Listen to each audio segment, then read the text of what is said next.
Victory!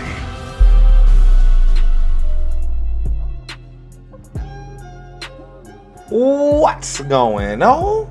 Back plugged in again with your boy the Prophet. Hey yo man, so today I'm going to be showing you guys my Tartaglia. As you see in this first build, over 150% attack percentage, 57 crit rate, and 160% crit damage, 96 elemental mastery. That is very important. That's going to give me about 18% bonus damage on my Vaporize. So as you see here, 52% crit rate on our artifacts and 110% crit damage. We do have a crown in this man, level 10 in his elemental skill. We are going to crown his elemental burst very soon as this domain comes out for him. So yeah, we're going to go ahead and take a look at the artifacts, crit rate, and then attack percentage, crit damage. Came with 4 rolls, rolled very nicely. Hydro bonus damage, 21 crit damage, and 10 crit rate. Absolutely gaudy piece. Attack percentage sands with crit damage, elemental mastery, and ER. Then the flower and feather get really nutty. So just take a look. Pretty much god roll stuff both times. So that 40 elemental mastery is so valuable, especially with Vaporize, because without that we wouldn't hit for those 100k damage numbers. So keep that in mind, guys, that Tartaglia, he's very hard to build. Unless you have the Skyward Harp, he needs, most of the time you're going to be using Rust. That's the second best in slot, and that gives you attack percentage. So that means you're probably going to want a crit rate helmet with as much crit damage as you can get, and you want to get as much crit damage, attack percentage, crit rate, and elemental mastery as you can. So I would say attack percentage, if you're going to be using Rust, is like lowest, like 4th. I would definitely say elemental mastery is going to make a bigger difference. Now attack percentage is going to get you more gains in your just standard normal attack, but since you have rush, you're going to be at about 150% attack percentage as long as you have a level 20 feather.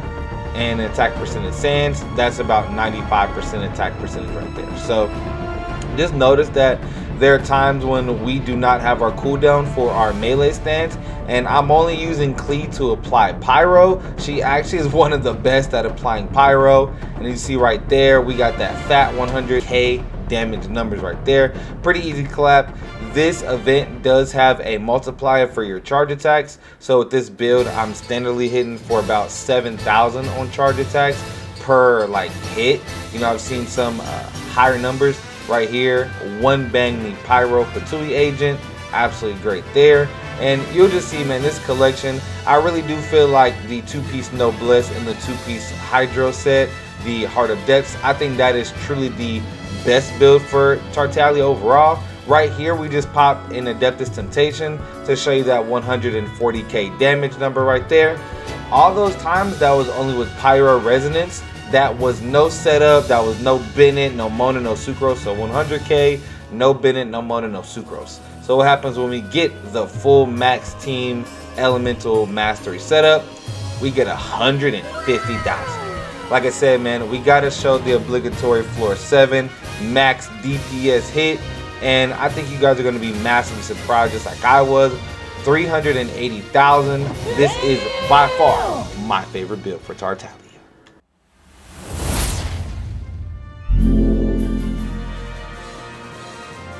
Alright, so we're going to go ahead and check out our second build of the day, and it's going to be the 4-piece Hydro set.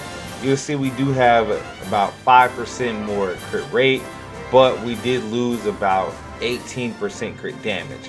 You'll see that our attack percentage is higher this time around, almost maxing out at 200%. Of course, 90 Hydro bonus damage on both builds. Arthur Rust, as I just showed before, 54 crit rate, 92 crit damage. I do think that most people prefer the 4-piece Hydro set over the 2-piece Hydro, 2-piece Noblesse, but what you guys need to realize is you do not just want to be camped out in your elemental skill. You just truly don't. So if you're not going to be using the burst, you want to do the transformation as close to them as possible for that particular instance, for the highest magnification and the highest direct instance of damage. So that's what you see me doing there. Now this run, I most definitely could have popped a burst in range form once or twice. Like the first time, I should have just popped it in range stance get the coolback down a bit faster. But as you guys see, I'm only in the elemental skill for about 6 seconds maximum, making sure you take advantage of your bow hits. And your bow hit, your damage is not too shabby, especially if your attack percentage is pretty good, and Rust does give you attack percentage. As long as you have decent crit rate, you're going to be hitting for close to 4,000, 5,000 on those just straight solid bow hits. So as you see, we got an 80,000 right there on multiple enemies, just doing some work in Hydro form. The best thing you want to do is make sure you have over 50% crit rate, so you can proc those Riptides as soon as you can, because also your teammates, they can actually detonate the Riptide. So keep that in mind, that you can get people affected with Riptide with Tartaglia, and then swap out to somebody that's going to hit multiple times, at least 4 times, and then just completely detonate that. Give that person an AoE ability even though they don't have an AoE. You want to make sure you're detonating the Riptide with the highest damage instance. That was a 20,000 damage charge attack right there. So as you see right there, that was a 10,000 damage charge attack right there, and that was another one.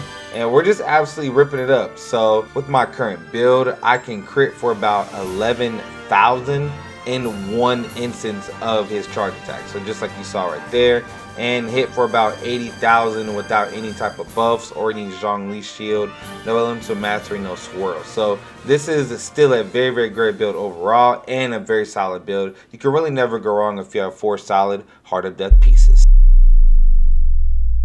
Alright, ladies and gentlemen, now we're going to go ahead and get into the absolutely most hardest blistering content in the game, Spiral Abyss Floor 12. Especially Spiral Abyss Floor 12. One, this is absolutely blistering, but as you guys can see, with just a shield and Beto, he is absolutely destroying the floors. As you can see, cleared in less than a minute and a half, which is the gold standard. With this build, with this character, I can max clear Spiral Abyss. And the good thing is there's so many builds. You can go straight Vaporize comp, or you can go Electro Charge or Turbo Charge, whatever you like to call it. And he just absolutely rips, shreds, and debilitates enemies, especially with this Electro Charge composition right here. The enemies are just getting ripped up for constant damage, and our clear time is absolutely great. Like I said, this is the hardest content in the game, bar none. And if your character at 0 constellations can get you max clear, max stars, and abyss, mind you guys, this is with a lot of investment. I've definitely spent a long time investing in this character, just getting his builds perfect, and getting a few different build variations for him. I still have several builds that I'm not testing on this video. All in all, I still believe he is one of the top tier cream of the crop characters in the game. You definitely do not need max constellation on this character or any constellation to make him viable. You just have to be conscious about how long you're staying in your elemental skill. Make sure as soon as you finish an engagement, you hit the E button to get out of that ability, or you just swap out his character, because that'll automatically stop his cooldown. So hope you guys enjoyed the video. The showcase, it took so long to do. I'm very particular about my showcases. I really want to showcase the character in a really fun, interesting, and entertaining way to watch. So if you guys enjoyed the video, make sure you like, share, subscribe, and I am still in the middle of a giveaway. If you want to win $50, check the pinned comment. Till next time, I love y'all. I'm